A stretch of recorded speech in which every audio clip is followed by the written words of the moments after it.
आप सभी को प्रणाम। आइए आज का प्रातःकालीन सद्विचार सुने। उसके पहले गायत्री महामंत्र हमारे साथ साथ बोले।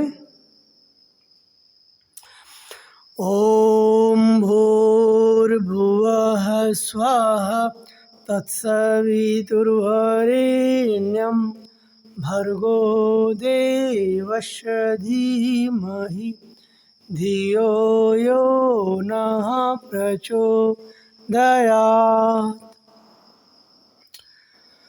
ओम वंदे भगवतीं देवीं श्रीराम च जगद्गुरुं पादपद्मे तै श्रुत्वा परमां मुहुर्मुहुः।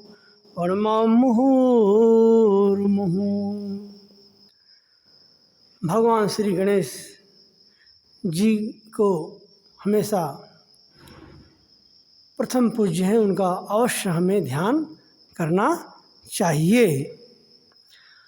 वक्रतुंड महाकाय सूर्यकोटि समप्रभ निर्विघ्नं कुरु मे देव सर्वकार्येषु सर्वदा।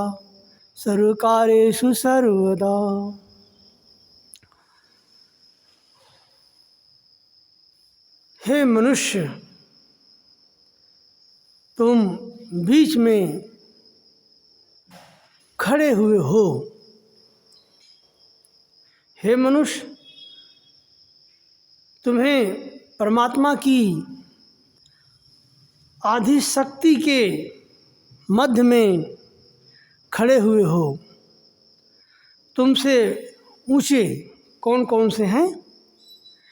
आप सभी सुने कि मनुष्य के ऊपर उनसे ऊंचे कौन कौन से इस संसार में हैं। तो देव ऊंचे हैं, सिद्ध और अवतार हैं। देव, सिद्ध और अवतार मनुष्य के ऊपर हैं, तथा मनुष्य के जो नीचे योनियां हैं वे हैं पशु, पक्षी, कीट पतंग आदि हैं।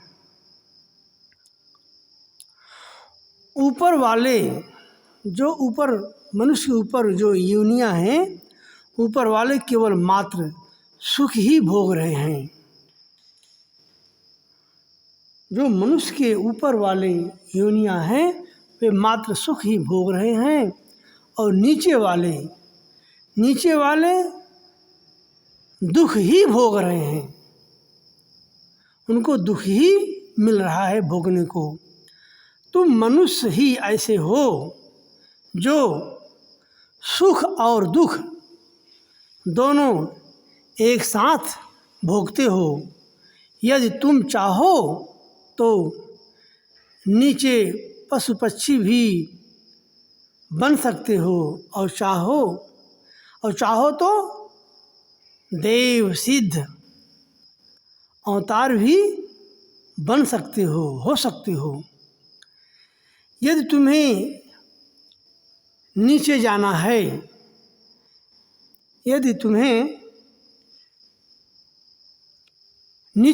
है, तो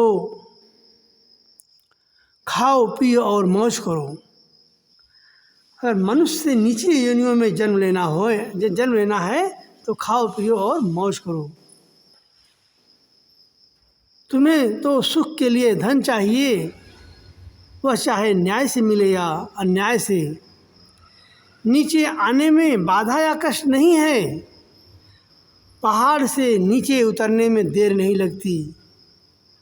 जल को ऊपर से छोड़ने में 10 मंजिला ऊपर से जल को छोड़ने में कठिनाई नहीं होती है, लेकिन उसे अगर चढ़ाना हो तो बहुत ही परिश्रम करना पड़ता है।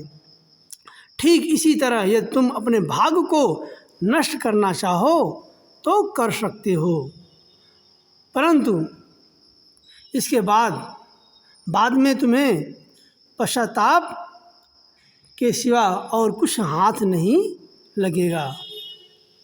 यदि तुम ऊपर उठना चाहते हो, जाना चाहते हो, तो तुम्हें सत्य मिथ्या, न्याय अन्याय, धर्म अधर्म के बड़े बड़े विचार करने पड़ेंगे। तब तुम ऊपर उठ सकोगे। सत्य न्याय धर्म पर रह के और जीवन में उपासना साधना आराधना का स्थान देकर अपने जीवन को स्वाध्याय संयम द्वारा ऊपर उठा सकते हो। अगर ऊपर उठना है तो पर्वत के ऊपर चढ़ने में कठिनाइयाँ तो है ही, परंतु कठिनाइयाँ का फल सुख भी मिलेगा। अगर आप ये सारी चीज़ें यहाँ यह बताया जा रहा है, गुरुदेव बताते हैं कि अगर तुम साधना उपासना आराधना करते हो, सत्य न्याय धर्म पे रहते हो, तो तुम्हें कठिनाइयाँ तो अवश्य मिलेंगी, लेकिन परंतु कठिनाइयों का फल सुख भी मिलेगा। यदि तुम कठिनाइयों के दुख को सिर पर ले लोगे तो परम सुखी हो जाओगे। दोनों बातें तुम्हारे लिए सही है, क्योंकि तुम बीच में खड़े हो। मध्य में रहने वाले आगे पीछे अच्छी तरह देख सकते हैं। तुम ही अपने भाग्य विधाता हो, तुम ही अपने भाग्य का स्वयं विधाता हो। मनुष्य अपने भाग का विधाता स्वयं होता है। तुम ही अपने भाग का विधाता हो, चाहे जो कर सकते हो, जो चाहे सो कर सकते हो।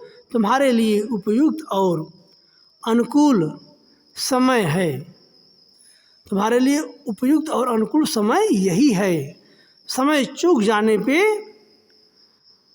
पश्चाताप ही हाथ रह जाता है।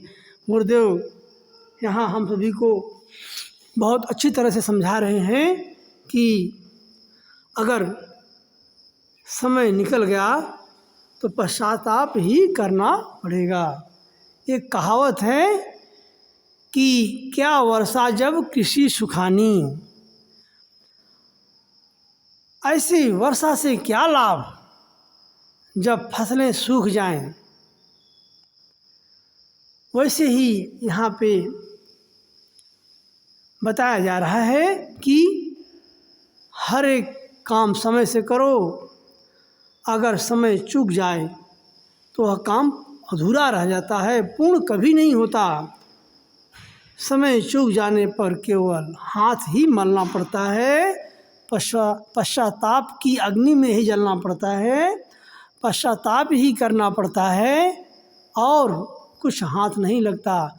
इसलिए अपने जीवन में हमेशा नियम पूर्वक दृढ़ संकल्प लेके अपने जीवन को बिताओ और विकास करने में पूर्ण रूप से प्रयास करते हुए अपने जीवन का जो हमें इस धरती पर जन्म लिए हैं वह सार्थक हो जाए और हम अपने जीवन में विकास के सीढ़ियों पर चढ़ते रहें, आगे बढ़ते रहें। आज का यही सद्विचार था। आप सभी ने इसे सुना, पूरा वॉच किया, इसके लिए धन्यवाद। इस वीडियो को अधिक से अधिक लाइक करें, शेयर करें, कमेंट करें और सब्सक्राइब करें, जिससे यह सद्विचार घर घर पहुँचे, पूरे विश्व में फैले। विचारक्रांत अभियान हमारे गुरुदेव का सपना जो है वो पूरा हो सके। आइए अब हम शांति पाठ करते हैं। विश्व शांति के लिए, समाज शांति के लिए, देश में शांति के लिए, प्रत्येक मनुष्य के मस्तिष्क में शांति के लिए शांति पाठ करें। ओम द्यौ शांतिरंतरिक्षगं शांति पृथ्वी शांतिराप शांतिरोषधयः शांति वनस्पतयः शांतिर्विश्वे देवा शांति ब्रह्म शांति सर्वगं शांति शांतिरेव शांति सामा शांतिरेधि। ओम शांति शांति शांति सर्वारिषु शांतिर्भवतु। सभी को प्रणाम, सभी का बहुत बहुत धन्यवाद, बहुत बहुत साधुवाद।